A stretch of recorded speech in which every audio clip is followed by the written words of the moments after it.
neighborhoods have people fuming. Time travel with a family through Brooklyn. Does your favorite restaurant make the grade? We'll take a look next.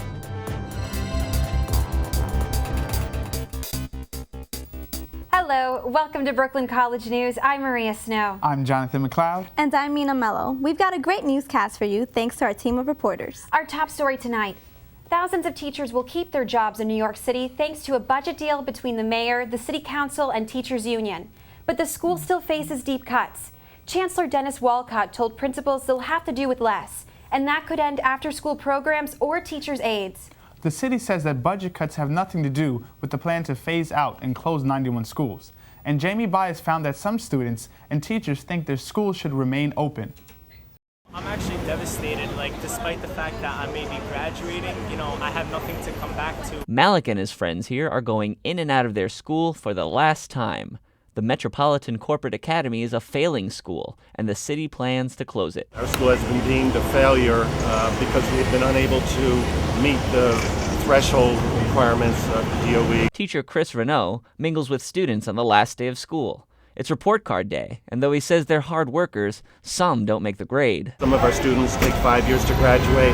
That's not really a major problem. It just means that it took longer. But the Department of Education says failure is a problem. Only 47% of metropolitan students graduate within 4 years, and that puts it below the citywide average. I know for a fact that my school was improving once they decided to close it down. German Flores and fellow students rallied recently near City Hall. They displayed coffins that memorialized the schools on the DOE hit list. Okay, you can't close schools, that's not cool. Students now in the schools slated for closure will remain on track to graduate if they earn credits on schedule, but no new students will be accepted. These schools are dealing with populations that require a lot of resources and a lot of attention. The DOE is not providing them with those resources and in turn are ending up setting these schools up to fail. The DOE says these schools receive the same support as other schools with similar problems, and continued failure is not an option. Jamie Baez, Brooklyn College News. The UFT and the NAACP filed a lawsuit in state Supreme Court, claiming that the city broke its promise to give the failing schools the support needed.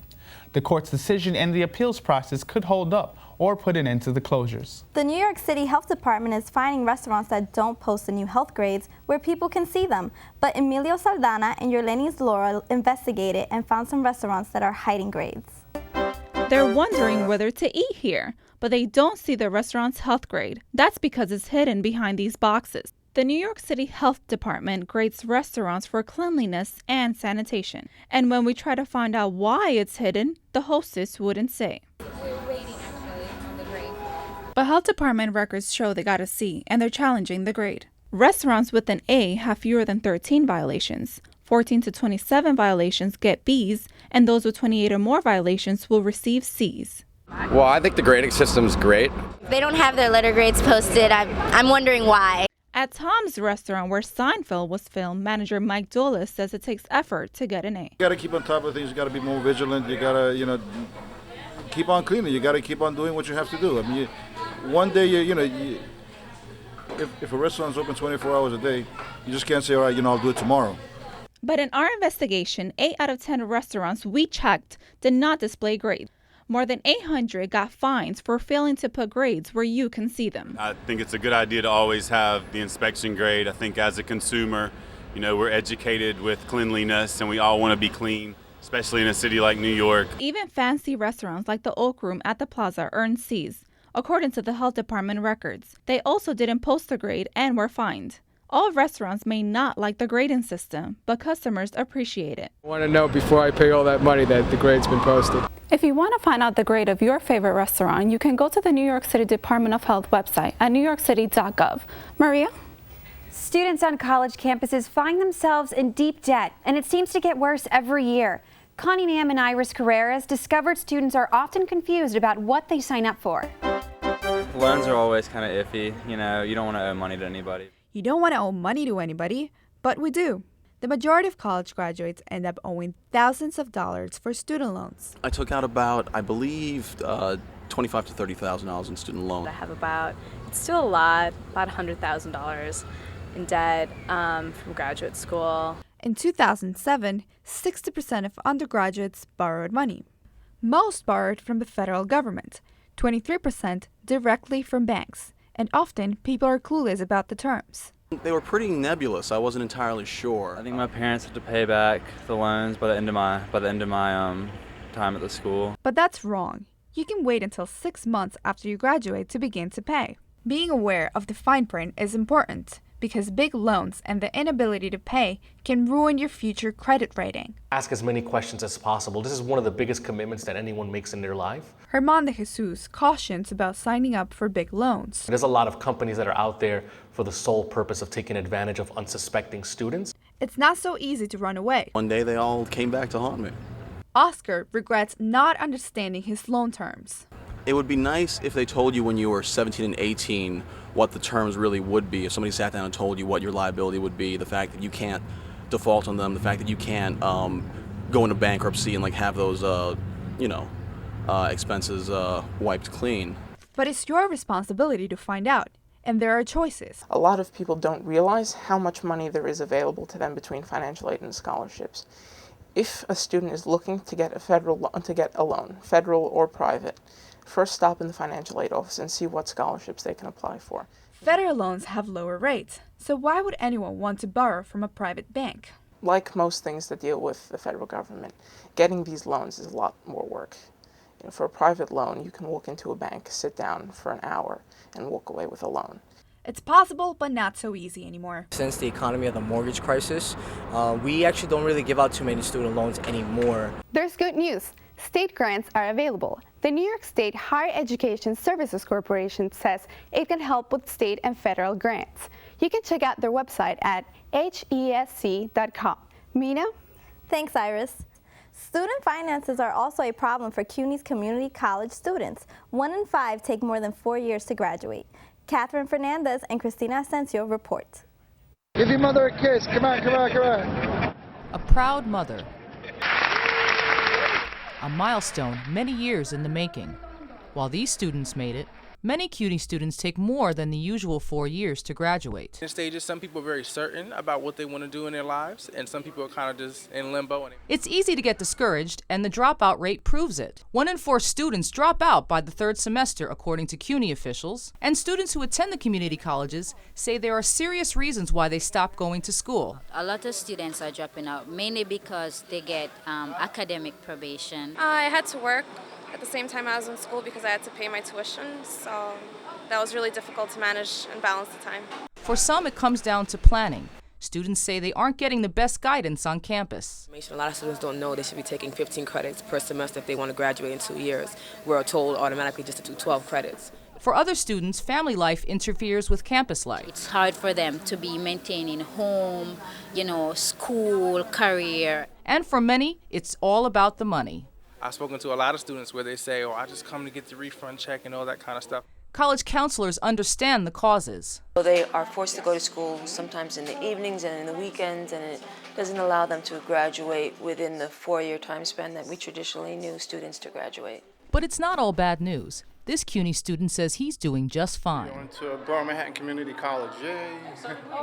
Great school. I loved it. I learned so much there. I actually credit that school for my degree, for my bachelor's. New York City plans to spend $20 million over the next 3 years on CUNY students to help them stick it out and finish their degrees. The question is, will that be enough to help them stay in school? Cristina Asensio, Brooklyn College News. It may be tough to get a college degree, but it pays off even if you have a low-paying job. A Georgetown University study found college grads who worked as dishwashers made almost twice as much as dishwashers with just a high school degree. Stay with us. We'll be right back. Dim sum, anyone? Get a piece of Chinese culture right here in Brooklyn.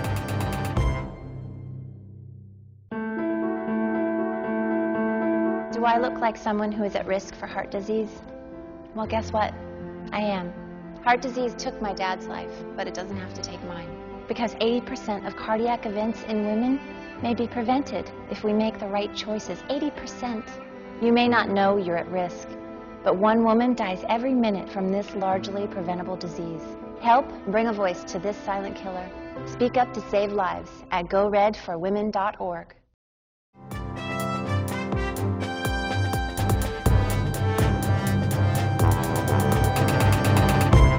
Welcome back. It's a good thing we don't have smell-o-vision because our next story sends our reporters into stinky territory. Christina Asensio and Sungmin Lee found some of the smelliest blocks in the city. The smell on the streets are horrible. So horrible here that New York Magazine calls it the smelliest block in the city, Broome Street between Elbridge and Allen. You're lucky you can't smell it because we are experiencing the overpowering putrid smells of garbage and raw food that's just dumped on the curb. We don't know really where to put our garbage at. Warehouses, the dirty standing water, and the garbage on the curb create the stink. Broome Street isn't the only smelly block in the city. We travel to other places and smell just as bad. Who would have imagined a stinky block on the Upper East Side? 69th Street and 2nd Avenue is guilty of a number of offenses, the biggest being the smell of the industrial garbage. Like sulfur? Smells kind of like rotting eggs sometimes. And just the whole dust and odor and cement and that whole, bad smelling construction. The garbage is from the work on the 2nd Avenue subway expansion. Residents are grossed out and angry. It's very noisy, very distracting, makes your heart palpitate and race. Stay off 2nd Avenue whenever possible. I just don't like 2nd Avenue. And what about those horse-drawn carriages that lie on the central part of Columbus Circle? Tourists ride the carriage to experience a romantic ride in Central Park. Problem is, with the ride, you also get a nose full of horse manure. Well, it's disturbing. Like every time I go through the pathway, I cover my nose. New York natives would say the smell floating around this urban metropolis is just part of life in this big city. Make the city smell good, but I don't think that you can make the city smell good anymore because it's already contaminated. It's a smelly city for sure, but to figure out which one smells the most is something you have to experience for yourself. Sungmin Lee, Brooklyn College News. Mayor Bloomberg likes to say New York is always changing, but change often comes with a push from the city. Martha Ortiz and Melissa Colorado report that a makeover is in store for Brooklyn's 4th Avenue. The drill of an auto mechanic changing a tire. Cars being lifted for inspection. Rows of discarded tires. It's a snapshot of this stretch of 4th Avenue in Brooklyn. Right now, just a lot of gas stations. These warehouses and all these auto shops, they're not too appealing. But when you look down the avenue, the skyline changes. High-rise condominiums are moving in. There's been a lot of gentrification and just a lot of changes. And even more changes coming. The Department of City Planning wants to make the avenue safer and more pedestrian-friendly. To make that happen, Councilmember Brad Lander is pushing new zoning to change 4th Avenue's industrial nature. New development, when it goes up, to have active ground floor uses, to have stores, to have glass windows, to be open in a way that we hope will bring new life and new vitality to 4th Avenue. Now, even though this is a relatively new building here on 4th Avenue, it doesn't follow along with the proposal. Why? Because of these slabs of concrete, which basically rules out any possibility for storefront windows. What we're getting at the ground floor is just a horrible, wall, a garage vent. Instead of empty lots, residents hope to see stores and businesses they can use. More independent stores, like art, like clothing stores. A lot more daycare centers, a lot more centers directed towards the community and children. Though Councilmember Lander stresses that the zoning will not push the auto shops out, we asked owners how they felt about the new proposal. Some declined to be interviewed, but owner Demetrius Batistatus doesn't see this proposal as a threat to his 20-year-old auto shop. It's going to bring a lot of employment. People are going to have work. And it's going to look nice. It's good for my business too. Park Slope residents will have to wait for these proposals to be processed, but in the meantime, they should expect a more commercial district in their neighborhood. Maria? Thanks, Melissa. Greenpoint is another changing neighborhood, and I found an artist there who wants to shake things up by bringing art to the kids in school. Working with clay, sculpting a live model, molding a figurine, this studio in the middle of Greenpoint is a haven for artists. Janine Sopp created the clay space 4 years ago and now wants to bring art to children in the community. And I've seen that children learn best when their hands are involved in something other than paperwork, that their minds open up when they have clay in their hands. Her 7-year-old daughter Kaya shares her passion. It's just really fun because you don't really have to do it perfectly. But at Kaya's school, funds are shrinking for art programs, and that's upsetting. As a parent, as an artist, as an activist, as an awake person that wants to see children succeed. I really felt like I had to take up the advocacy for them. Others in the community are also concerned about the lack of arts education. I am disappointed by it. I feel like every year it's more and more budget cuts. I think it's awful. I think it's a terrible injustice to little kids. Janine now plans to team up with other parents and artists to try to revive hands-on arts programs. It's going to have to be parents who are bringing it to them. It's going to have to be artists that infuse the system from the outside, and in some ways maybe it's a better way to do it. Janine plans to reach out to foundations and others who might provide more funding for the arts in schools. Jonathan? Thanks, Maria. Brooklyn is a special place for many reasons. So many different nationalities, so many different cultures live side by side. Olivia found an area in Brooklyn where the food is exotic and great. Brooklyn's Chinatown is growing, but surprisingly, a lot of people don't know about it. Those who do love the terrific restaurants, and my favorites serve dim sum. The small portions are hot, fresh, and delicious. They're brought around in carts, so you don't have to order. I like it because you can see your food before you choose. It's different breakfast in the morning, instead of having bacon and eggs. Dim sum means a little bit of heart. And there's a lot of heart and soul in the food here at East Harbor Seafood Palace. On Monday morning, the place is packed. And it's very popular in Canton and in Hong Kong. What makes it special is the fact that it's here on 65th Street and Bay Ridge. It's not the place where I would normally have expected to find a restaurant like this. Whether it's baked, steamed, or fried, each dish is bursting with a new taste. I love the fried shrimp wrapped in bacon. Our next stop was Pacificana. The food is so good that people wait and wait because the customers don't want to leave. Dim sum, you can sit here, relax, chat around, drink tea, watch your newspaper. Nobody told you to leave. That's the best thing. Each plate is $2 to $4, and if you go with a group, it's an economical way to eat. But you can only eat so much.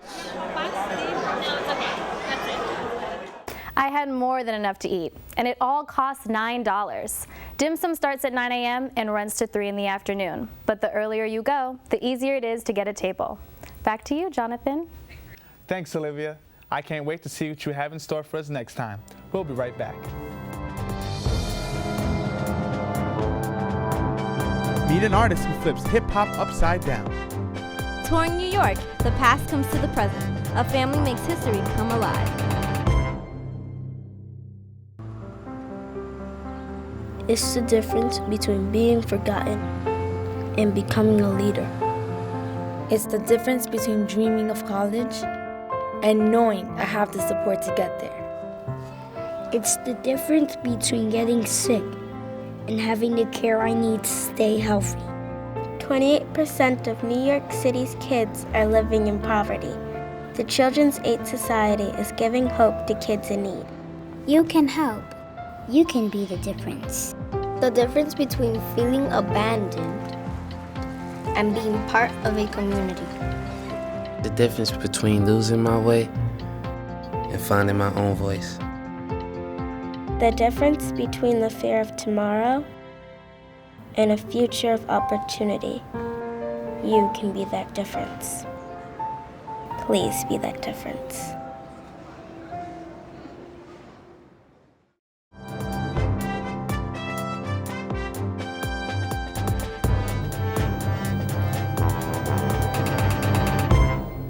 Welcome back to Brooklyn College News. If you're a woman, you know that gel manicures are the latest rage, but dermatologists are concerned. The American Academy of Dermatology issued a warning about gel manicures. Our consumer reporter, Masi Valdez, is on the case.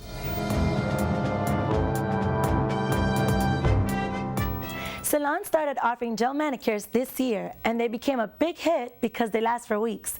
But now, dermatologists worry about the long-term health risks. It doesn't crack. It doesn't chip. You don't have to come in here and go, Color gel is a new type of nail polish. After it's applied, ultraviolet light seals the polish to the nail. It's better than the regular manicure, so it's getting more people to want to have it. It takes about 30 minutes for a gel manicure or pedicure. Even though they're a little bit more expensive, you just have to have them done less, so it actually averages out to the same price. But there is a downside. Dr. Judith Hellman, Associate Professor of Dermatology at Mount Sinai Hospital, says the ultraviolet rays pose a potential danger. It can cause skin cancers and also premature skin aging. But despite the health warning, women aren't ready to quit. If you cannot avoid those machines, try to put some plain old sunscreen. If you do use it, the manicures say you need to take a break. Every 3 to 4 months, let your nails breathe and get a regular manicure. Back to you, Mina. Thanks, Mossy. Brooklyn is a haven for emerging artists, but if you go against popular culture, you may find it hard to show your work. I met an artist who is shut out because of his take on hip-hop. There's more to hip-hop than what you see on TV and radio. Artist Sean Cupid's paintings make fun of hip-hop artists and the culture around them. But hip-hop to me is more of a business now than an art form. It's like when people say I want to be a hip-hop artist, it's like I want to be a doctor, or I want to be a garbage man. Sean believes current hip-hop culture is a new take on old minstrel shows, and his paintings reflect what he sees. The hip-hop artists are doing it themselves. I mean, I'm just pointing out what's there. It's just no one just hasn't put the connection to. Minstrel shows, back in the day, was pretty much white and blacks would have to put on blackface. Actually, even black people who did it had to put on blackface. Oversexed women, shiny girls, and hooded figures are the subjects of Sean's collection, and the content sometimes angers people. The show got shut down because I got a few people angry, and it was weird. It had to do with the fact that the owner was white and he was showing my work in an area is predominantly black, and I guess they had a problem with that. Sean is more than a painter. He's also an entrepreneur who is branching out with his own blackface-inspired liquor bottles and stickers. Only one I've printed. I do have another one of my little cool guy, DJ Darky Dark, and I'm going to make another one of her soon. I would like to do one monthly. Sean knows blackface is a touchy subject, but he says he wants to make people think. I'm trying to make something that's funny, but at the same time make you think about it all at once.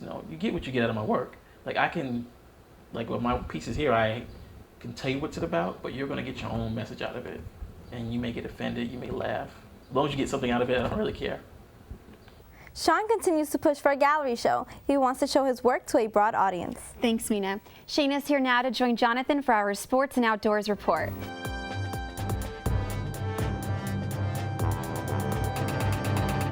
Sean's positive message is the same kind of talk we heard in the park in Harlem.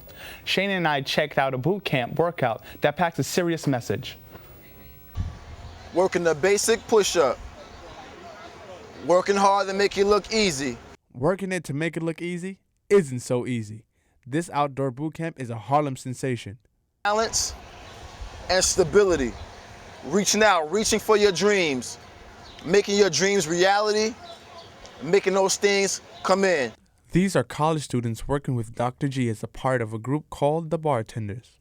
It's an inside name that brings a positive anti-drug, anti-alcohol, and anti-violence message from block to block. We use exercise as a metaphor for life.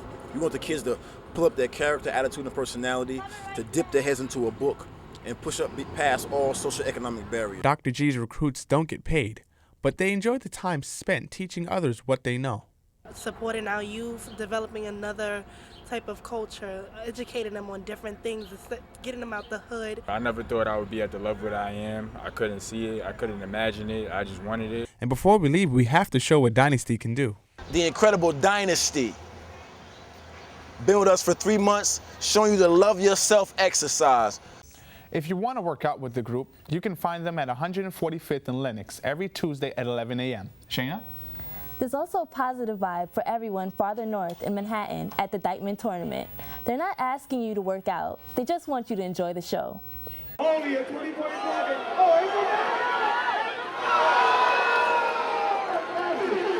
Dykeman in Washington Heights features a core group called Team Nike. The players are a mix of pros who played overseas and some of the best local talent. Every week, a different team from around the city tries to beat them. Hometown hero Adris De Leon wants to win every game, and that's why they call him too hard to guard. I grew up out here, and that's my home crowd. So every time I play here, I feel like I'm home. Performance is key for power forward Al Shep. For him, this is a special place. I love it. The crowd, if you have a good game tonight and have a bad one tomorrow, they don't care about the game last night. They're going to let you hear it. So I love playing the Dykeman. Shep is not the only person that has fallen in love. Nike head coach Bingo has a history on the Dykeman playgrounds. Won the championship twice. I love Dyckman. Dyckman, the atmosphere up here is crazy. This is a place to be. This neighborhood has a history of drug dealing and crime, and the Dyckman courts serve as an oasis that brings a good vibe, according to Isaiah Brown, who runs the program. It's been run for so long. It's kind of a pillar in the community, and everybody expects it to actually happen. So if it didn't happen, the community would be in shambles. You can see the tournament every Wednesday night at 6 p.m. until August 24th. More tourists are visiting New York every year, and they often head for the Brooklyn Bridge. Some hire tour guides to give them the lowdown, and Christina Vega found a family of tour guides that offers something special. 2, 1.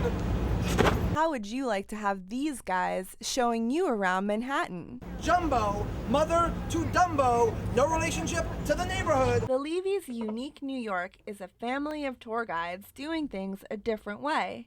They're all performers, so every tour is a show. We realize that we have a much more exciting approach to things. Mark and his 3 sons have been leading tours together for almost a decade. I love history and I love to talk. I love to be in center of attention. And that's what a tour guide is. So it's a storyteller with a good memory. They tell stories about New York City, including the Brooklyn Bridge, World Trade Center, and the Hudson River. Most tour companies follow a standard route. The routes are all the same. You have the uptown, the downtown, the Brooklyn tour, and the night tours. That's fine for some people, but not the Levys. Customize all of our tours as per what the client wants to see. So we develop the tours based on what we think is interesting. The family was recently featured on NBC's First Look.